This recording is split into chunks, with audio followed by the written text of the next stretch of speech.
میں نے کہا ہاں، آپا نے کہا تھا کہ شوہر کو کسی بات پر روکنا نہیں. مجھے کیا پتا تھا تم اتنے بے شرم ہو گئے. دیکھو خبردار جو تم نے میرے ساتھ دوبارہ ایسی کوئی حرکت کی تو. اس نے گہری سانس لی. کہنے لگا ادھر بیٹھو میرے پاس. جیسے ہی وہ میرے کچھ قریب ہوا میں فوراً سے پیچھے ہٹ گئی. میں نے کہا فاصلہ رکھ کے بیٹھو تو بات سنوں گی، ورنہ کمرے سے باہر جا کے بتا دوں گی سب کو کہ تم نے میرے ساتھ کیا کیا ہے. یہ سن کر تو اس کی ہوائیاں اڑی تھیں. کہنے لگا اچھا نہیں آتا تمہارے پاس، لیکن دیکھو میری بات سنو. پھر کہنے لگا نکاح کرنے کا مقصد یہی ہوتا ہے کہ بیوی اپنے شوہر کو اس کے کسی عمل سے روک نہیں سکتی. میں نے کہا شوہر چاہے جو مرضی بے شرمی کرتا رہے. نہیں بھائی میں تو تمہیں ضرور روکوں گی، مجھے بہت ڈر لگ رہا ہے. کہنے لگا ٹھیک ہے میں تمہیں آج رات کچھ نہیں کہتا، لیکن پلیز کل اپنی آپا سے پوچھ لینا کہ شادی کیا ہوتی ہے. اب روز روز میں صبر کا امتحان تو نہیں دوں گا. میں تو اس کی بات ہی سمجھ نہیں پائی. بہرحال میں نے اپنی جیولری خود اتاری، اپنا لباس تبدیل کیا. جب سونے کے لیے آئی تو وہ بیڈ پہ لیٹا ہوا تھا. میں نے کہا ذرا دور ہٹو، کیا پورے بیڈ پر تم پھیل کے لیٹو گے تو میں کہاں سوؤں گی؟ میری بات سن کر وہ مجھے پھر سے حیران نظروں سے دیکھ رہا تھا. کہنے لگا تم بیڈ پر ہی سوگی. میں نے کہا اور میں نے کہاں سونا ہے. بڑی خوشی سے اس نے مجھے جگہ دی تھی، بلکہ میرا تکیہ بھی اس نے اپنے تکیے کے ساتھ بالکل لگا کے رکھا تھا.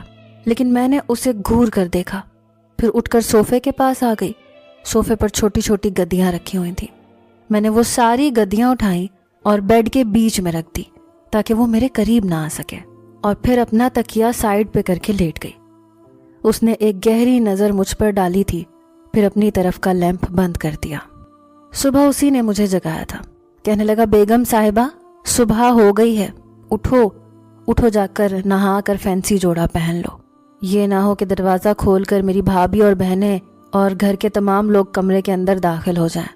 اس نے کہا میری بات سنو، اگر میری بھابیاں یا میری بہنیں تم سے کچھ بھی پوچھیں تو ضرورت نہیں ہے تمہیں کچھ بھی سچ بتانے کی، کہنا سب کچھ ٹھیک ہے. میں نے کہا ٹھیک ہے کہہ دوں گی، لیکن تم نے جو حرکت کل کی تھی نا وہ مت کرنا. میری بات سن کر وہ میرے پاس آ گیا. میرے بالوں کا جوڑا اس نے کھولا.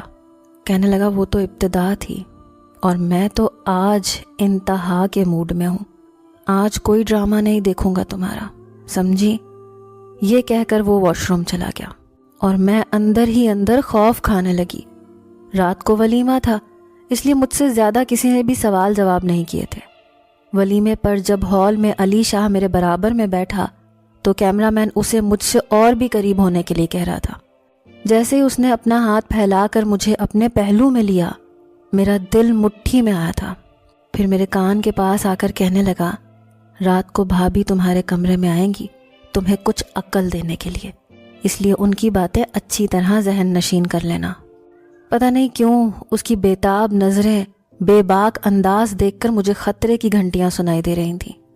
ولیمے کی رات جب میں کمرے میں بیٹھی تو کچھ ہی دیر کے بعد علی شاہ کی بھابھی کمرے میں آئیں. میرے پاس آ کر بیٹھ گئیں. میں بے حد نروس تھی. کہنے لگی لائبہ